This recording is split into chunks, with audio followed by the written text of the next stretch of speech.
ಕೊಲ್ಲೂರು ದೇವಸ್ಥಾನದ ಹೆಸರಿನಲ್ಲಿ ನಕಲಿ ವೆಬ್ಸೈಟ್ ಮಾಡಿದ್ದಾರೆ. ಕೊಠಡಿ ಕಾಯ್ದಿರಿಸೋ ನೆಪದಲ್ಲಿ ಭಕ್ತರಿಗೆ ವಂಚನೆ ಮಾಡಿದ್ದಾರೆ ಎನ್ನುವ ಆರೋಪ. ಉಡುಪಿ ಜಿಲ್ಲೆಯ ಕೊಲ್ಲೂರು ಠಾಣೆಯಲ್ಲಿ ಈ ಬಗ್ಗೆ ಪ್ರಕರಣ ದಾಖಲಾಗಿದೆ. ಕದೀಮರು ನಕಲಿ ವೆಬ್ಸೈಟ್ ಅನ್ನು ರಚಿಸಿ ಕೊಠಡಿ ಕಾಯ್ದಿರಿಸುವುದಾಗಿ ಭಕ್ತರಿಗೆ ಮೋಸ ಮಾಡಿದ್ದಾರೆ. ಕರ್ನಾಟಕ ಟೆಂಪಲ್ ರೆಕಮೆಂಡೇಶನ್ ಅಧಿಕೃತ ವೆಬ್ಸೈಟ್, ಅದೇ ಹೆಸರಿನಲ್ಲಿ ಅನಧಿಕೃತವಾಗಿ ಒಂದು ವೆಬ್ಸೈಟ್ ಅನ್ನು ಓಪನ್ ಮಾಡಿ ವಂಚನೆ ಮಾಡಲಾಗಿದೆ. ದೇಗುಲದ ಲಲಿತಾಂಬಿಕಾ ಅತಿಥಿಗೃಹ ಕೊಠಡಿಯನ್ನ ಕಾಯ್ದಿರಿಸೋದಕ್ಕೆ ವ್ಯವಸ್ಥೆ ಇದೆ. ಫೋನ್ ಪೇ ಮೂಲಕ ಹಣ ಪಡೆದು ನಕಲಿ ರಶೀದಿಯನ್ನು ಕೊಟ್ಟು ಭಕ್ತರಿಗೆ ವಂಚನೆ ಮಾಡಿದ್ದಾರೆ. ನಕಲಿ ವೆಬ್ಸೈಟ್ ಗೊತ್ತಿಲ್ಲದೆ ಅಲ್ಲಿ ರೂಮ್ ಬುಕ್ ಮಾಡೋದಕ್ಕೆ ಹೋಗಿ ದುಡ್ಡು ಕಳ್ಕೊಂಡಿದ್ದಾರೆ ಭಕ್ತರು. 2024ರಲ್ಲೂ ಕೂಡ ಇದೇ ರೀತಿಯ ಪ್ರಕರಣ ಬೆಳಕಿಗೆ ಬಂದಿತ್ತು. ಕೊಲ್ಲೂರು ಡಿವೋಟೀಸ್ ಟ್ರಸ್ಟ್ ಅನ್ನುವಂತಹ ನಕಲಿ ಲಿಂಕ್ ಹರಿದಾಡಿತ್ತು. ಕೆಲವು ಭಕ್ತರು ಈ ನಕಲಿ ಲಿಂಕ್ಗೆ ಕಾಣಿಕೆ ಕೂಡ ಕೊಟ್ಟು ಮೋಸ ಹೋಗಿದ್ರು. ಈಗ ನೋಡಿದ್ರೆ ಕೊಠಡಿ ಬುಕ್ಕಿಂಗ್ ಹೆಸರಿನಲ್ಲಿ ಮತ್ತೊಂದು ಮೋಸ. ಈ ಬಗ್ಗೆ ಇನ್ನಷ್ಟು ಡೀಟೇಲ್ಸ್ ನೀಡಿದ್ದಾರೆ, ಗ್ರೌಂಡ್ ರಿಪೋರ್ಟ್ ನೀಡಿದ್ದಾರೆ ನಮ್ಮ ಪ್ರತಿನಿಧಿ ಪ್ರಜ್ವಲ್. ರಾಜ್ಯದ ಪ್ರಸಿದ್ಧ ದೇವಾಲಯ ಆಗಿರುವಂತಹ ಕೊಲ್ಲೂರು ಮೂಕಾಂಬಿಕಾ ದೇವಾಲಯದ ಹೆಸರಿನಲ್ಲಿ ನಕಲಿ ವೆಬ್ಸೈಟ್ ಕ್ರಿಯೇಟ್ ಮಾಡಿ ಈಗ ಭಕ್ತರಿಗೆ ವಂಚನೆ ಮಾಡಿರುವಂಥ ಘಟನೆ ನಡೆದಿರುವಂಥದ್ದು.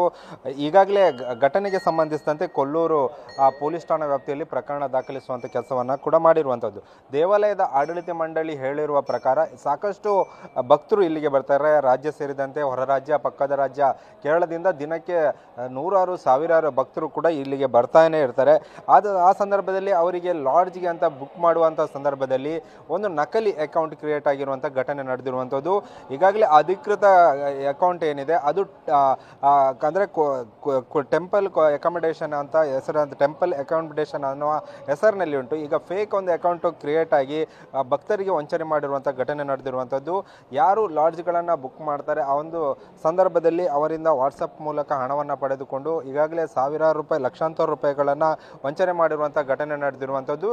ದೂರದ ಊರುಗಳಿಂದ ಬರುವ ಸಂದರ್ಭದಲ್ಲಿ ಲಾಡ್ಜ್ಗಳನ್ನು ಬುಕ್ ಮಾಡ್ತಾರೆ. ಆ ಒಂದು ಸಂದರ್ಭದಲ್ಲಿ ಇಲ್ಲಿಗೆ ಅಂದರೆ ಲಾಡ್ಜ್ಗಳಿಗೆ ಬುಕ್ ಮಾಡುವ ಸಂದರ್ಭದಲ್ಲಿ ಇಲ್ಲಿಗೆ ಬಂದು ಕೇಳುವಂಥ ಸಂದರ್ಭದಲ್ಲಿ ಇಲ್ಲಿ ಲಾಡ್ಜ್ ಬುಕ್ಕಿಂಗ್ ಆಗಿರೋದಿಲ್ಲ ಎಂಬ ಮಾಹಿತಿಯನ್ನು ಇಲ್ಲಿ ಕೊಡುವಾಗ ಈ ಒಂದು ವಂಚನೆ ಪ್ರಕರಣಕ್ಕೆ ಬೆಳಕಿಗೆ ಬಂದಿರುವಂಥದ್ದು. ಅಂದರೆ ದೇವಾಲಯದ ಆಡಳಿತ ಮಂಡಳಿಗೆ ಸೇರುವಂಥ ಕೆಲವೊಂದು ಲಾಡ್ಜ್ಗಳು, ಲಲಿತಾಂಬಿಕಾ ಸೇರಿದಂತೆ ಇನ್ನಿತರ ಲಾಡ್ಜ್ಗಳ ಹೆಸರಿನಲ್ಲಿ ಈ ಒಂದು ಅಕೌಂಟನ್ನು ಕ್ರಿಯೇಟ್ ಮಾಡಿಕೊಂಡು ಈ ರೀತಿಯಾಗಿ ವೆಬ್ಸೈಟ್ ಮೂಲಕ ವಂಚನೆ ನಡೆದಿರುವಂಥ ಘಟನೆ ನಡೆದಿರುವಂಥದ್ದು. ಇದಕ್ಕೆ ಸಂಬಂಧಿಸಿದಂತೆ ಈಗ ಕೊಲ್ಲೂರು ಪೊಲೀಸ್ ಠಾಣಾ ವ್ಯಾಪ್ತಿಯಲ್ಲಿ ಪ್ರಕರಣ ದಾಖಲಿಸುವಂಥ ಕೆಲಸವನ್ನು ಕೂಡ ಮಾಡಿರುವಂಥದ್ದು ನಾವು ಗಮನಿಸಬಹುದು. ಸಾಕಷ್ಟು ಭಕ್ತರು ಅಂದರೆ ಸೀಸನ್ ಆಗಿರ್ಬೋದು ಅಥವಾ ಅನ್ಸೀಸನ್ನಲ್ಲಿ ಕೂಡ ಇಲ್ಲಿ ಸಾಕಷ್ಟು ಭಕ್ತರು ಬರ್ತಾರೆ, ಬೇರೆ ಬೇರೆ ರಾಜ್ಯಗಳಿಂದ ಭಕ್ತರು ಬರ್ತಾರೆ. ಆ ಒಂದು ಸಂದರ್ಭದಲ್ಲಿ ಇವರನ್ನೇ ಟಾರ್ಗೆಟ್ ಮಾಡಿಕೊಂಡು, ಅಂದರೆ ತುಂಬಾ ಶ್ರೀಮಂತ ದೇಗುಲ, ಪ್ರಸಿದ್ಧ ಪಡೆದಿರುವಂಥ ದೇಗುಲ, ಇಲ್ಲಿ ಸಾವಿರಾರು ಭಕ್ತರು ಬರ್ತಾರೆ. ಆ ಒಂದು ಸಂದರ್ಭದಲ್ಲಿ ಭಕ್ತರನ್ನು ಟಾರ್ಗೆಟ್ ಮಾಡಿಕೊಂಡು ಈ ರೀತಿಯಾಗಿ ವೆಬ್ಸೈಟ್ ಕ್ರಿಯೇಟ್ ಮಾಡಿದರೆ ಒಂದಷ್ಟು ಹಣ ಗಳಿಸ್ಬೋದು ಎನ್ನುವ ನಿಟ್ಟಿನಲ್ಲಿ ಒಬ್ಬ ಸೈಬರ್ ವಂಚಕ ಈ ರೀತಿಯಾಗಿ ವೆಬ್ಸೈಟನ್ನು ಕ್ರಿಯೇಟ್ ಮಾಡಿ ಭಕ್ತರನ್ನು ವಂಚನೆ ಮಾಡಲಿಕ್ಕೆ ಹೋಗಿರುವಂಥದ್ದು. ಈ ಒಂದು ಪ್ರಕರಣ ಸದ್ಯಕ್ಕೆ ಬೆಳಕಿಗೆ ಬಂದಿದೆ. ಆದರೆ ಪೊಲೀಸರು ಕೂಡ ತನಿಖೆಯನ್ನು ಶುರು ಮಾಡಿದ್ದಾರೆ. ತನಿಖೆಗೆ ಸಂಬಂಧಿಸಿದಂತೆ ಈಗಾಗಲೇ ಪ್ರಾಥಮಿಕ ತನಿಖೆಯ ಮಾಹಿತಿ ಪೊಲೀಸರಿಗೆ ಸಿಕ್ಕಿರುವ ಮಾಹಿತಿ ಕೂಡ TV9ಗೆ ಲಭ್ಯವಾಗಿರುವಂಥದ್ದು.